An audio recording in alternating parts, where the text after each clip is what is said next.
¿Alguna vez te has preguntado por qué existen los trastornos o las enfermedades mentales? Si es así, quédate conmigo para averiguarlo.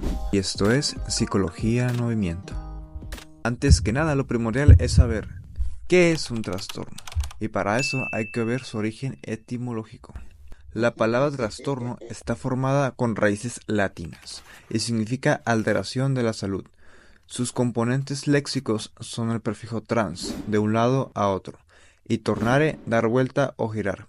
Conforme han transcurrido los años y pasa el tiempo, la palabra ha sufrido de diversos cambios e interpretaciones, pues hoy en día se define como un síndrome o una enfermedad, la cual se caracteriza por una alteración significativa en el comportamiento, la regulación emocional o la cognición de un individuo.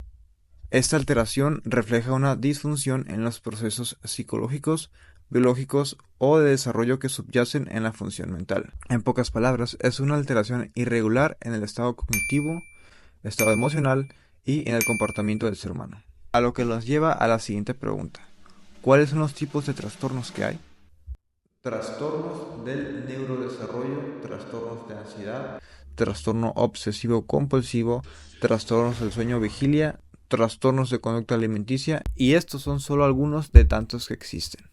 Si quisiéramos adentrarnos un poco más, nos toparíamos con síndromes que jamás hubiésemos imaginado. Por ejemplo, tenemos el síndrome, por ejemplo,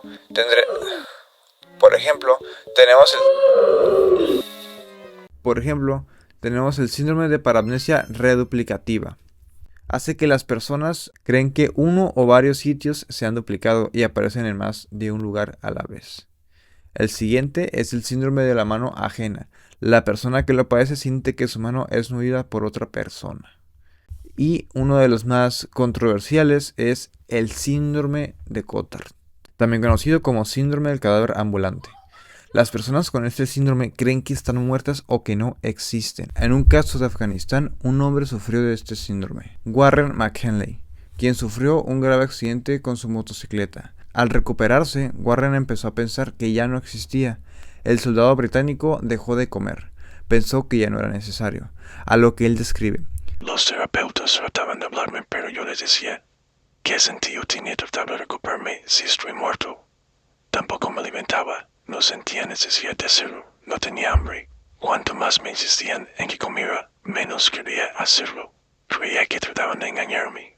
Yo pensaba, ¿por qué debería comer si estoy muerto? Sí, lo sé, allá afuera hay todo tipo de casos. Entonces, ¿a qué edad aparecen los trastornos mentales? Cierto, permítanme presentarlo. Él es Wilber.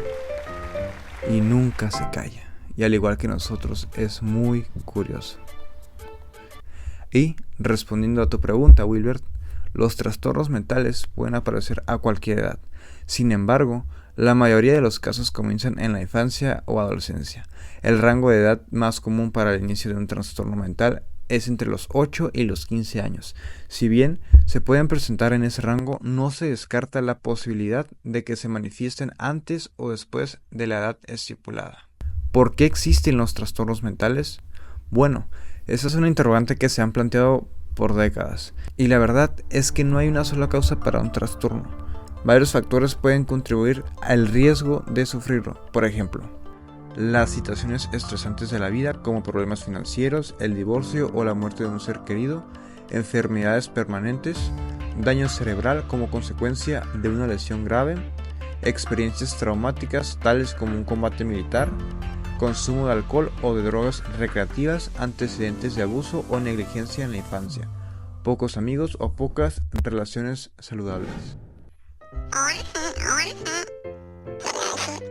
Pues yo paso por alguna de esas cosas, también tendré un trastorno. La respuesta es no.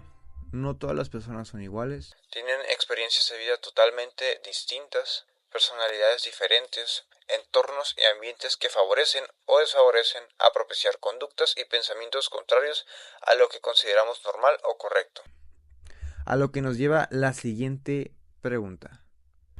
¿Cómo sabemos que alguien padece de un trastorno?